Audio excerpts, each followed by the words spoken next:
Okay, so if you saw the part one, awesome.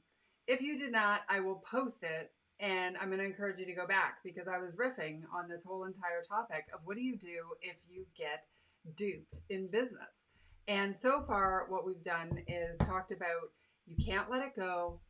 You need to process, and how do you process effectively, and the difference between venting and complaining. So head back over to that video, and that's what I was doing there. But let's keep going on this one.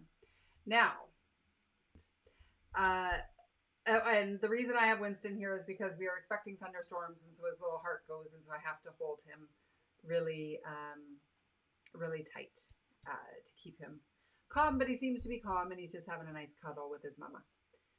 So the whole concept around when you've been duped. So I was actually telling a story that we got cut off there, so I better go back to that. I had a guy who really just promised the world, right? Like if you can do this one talk for me, it'll be a marketing thing. I'm going to bring in this huge company that I was just like, oh my gosh, I'm so excited to be in front of their decision makers. And you're running their wellness program, so there's an opportunity if they like me to bring me in, and all this kind of stuff. And I did it, and I'll tell you, my gut knew the second I said yes that I was I was getting snowed. I wasn't. He wasn't serious about all of this stuff. And after I did it, I felt really used and really frustrated with myself.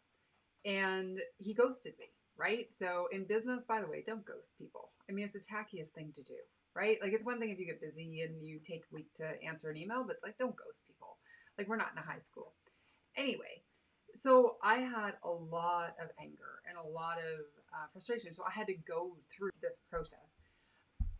And one of the things that I really, really had to do was exactly this tip, which is remove the attitude and assumptions from the storyline. Okay. So the attitudes and assumptions from the storyline. So I And this is where one may say, well, then are you just being naive by creating storylines that serve your healing? And the truth of the matter is, I want storylines to serve my healing and my processing, because me holding on to this resentment of a situation where, by the way, I knew I was getting, taken for a bit of a ride, at least in my gut, I did, is like, it doesn't do anybody any good, me for certain, if I harbor onto that and hold on to it and am really angry and frustrated by it, right?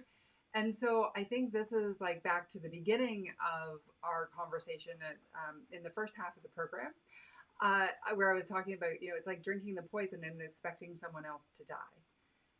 And anything we do has to serve our own healing.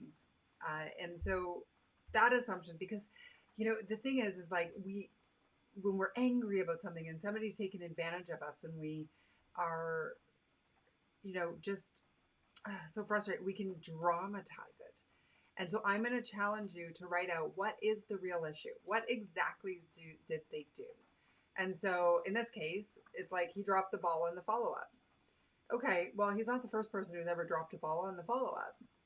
And so for me to hang on, now his intentions, by the way, could have been, I know I'm going to drop the ball on the follow up, or I know that there's no opportunity, I'm just making something up. And like maybe he thought that the whole way along, and he just really, really, really wanted my work for his team. And so then I started to look for, okay, what storyline will better serve me? So it's like, okay, well, maybe there was somebody in the audience who, in his team, who desperately needed to hear what I had to say. And I do believe that's the case because I've had some really great feedback from individuals. And they, like what sort of storyline can we make that makes it okay? But here's the next piece is, don't react. Like I could have outed this guy. I could have been like, oh, this guy promises the world and doesn't, like, first of all, who would care? Second of all, they'd probably be like, Ellie, you're the one who sort of allowed that to happen. But in the situation that sort of prompted this experience and that story of this person who is really struggling with a situation and is trying to, like, go around and tell everybody about how awful this company is. The problem is you look like the asshole.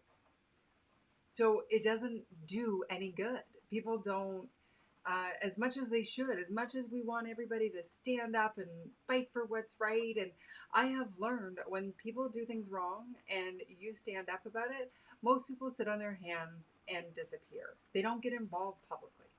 And so it will end up coming back and spitting on you. So it's just not the professional way to deal with it. So instead of reacting, strategically respond. And so what can we do with this? Well, we can respond by looking at the whole situation and saying, is there anything within my control that I can actually do? You know, do I want to leave a review online? Okay, that's fine. Do I want to go on social media and spew about this company? No. Like, it doesn't do anything good for your brand, right? Do I want to call every person I know and tell them what an awful company this is? Again, does nothing for your brand. Most people don't give a shit. Like, it doesn't help you. But here's the magic, is you need to sit down and figure out, if I got duped, if I got taken advantage of, if they mistook my kindness for my weakness, want to look at that situation very objectively and decide, what part did I play facilitating this happening? Now, the answer may be absolutely nothing. Sometimes there are just people who are jerks and they're going to do what they're going to do. And you just have to learn to trust your gut and to not engage with people like that. So maybe then, you know what, then there still is something you could do. I need to do my due diligence before I hop into a situation with someone. I need to take longer to onboard a project or a partnership so that I don't get blindsided when something happens. I can get things in writing and confirm this is the actual deal, and, you know, so that everybody's on the same page. You know, I remember once when I had a totally misconstrued situation.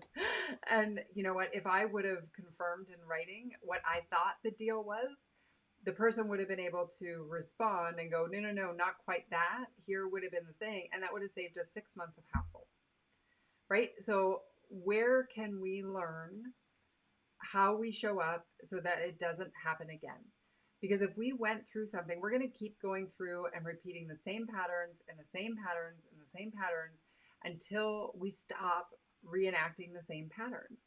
And so if you're someone who gets taken advantage of on the regular, here, I'll get my name out of the way so that you can see Winston. Hey, buddy. Yeah, the storm's not as bad as you thought it was going to be, is it? No.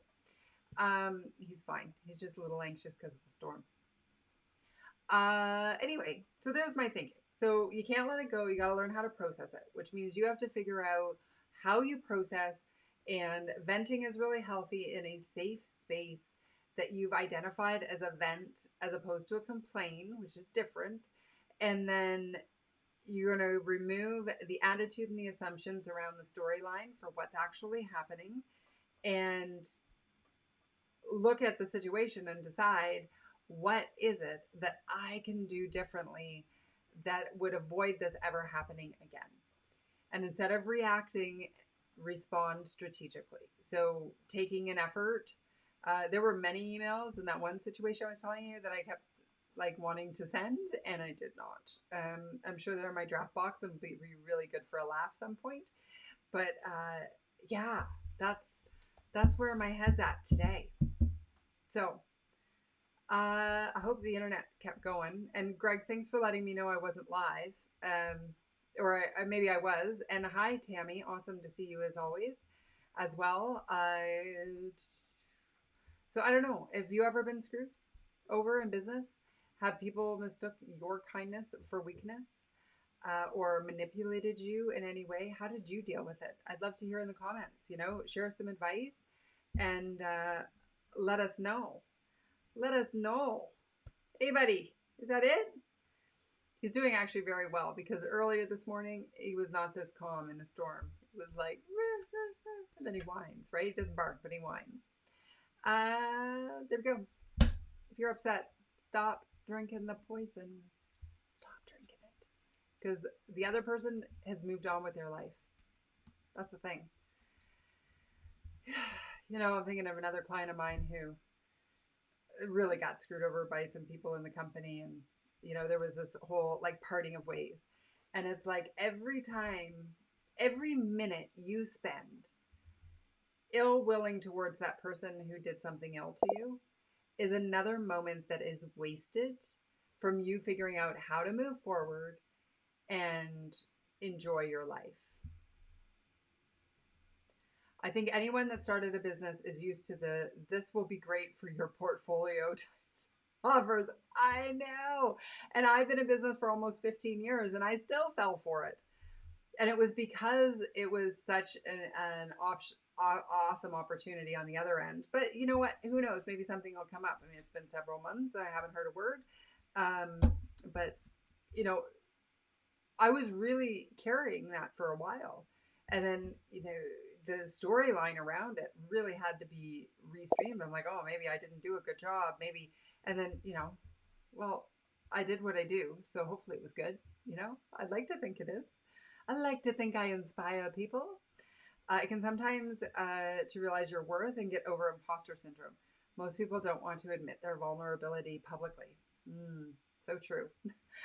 And then you call them to the lockdown lift up and Allie admits all of it. Very publicly, you know? Oh, goodness gracious. So that's awesome. Well, listen, I hope you've had a great day and I'm sorry you missed the first half.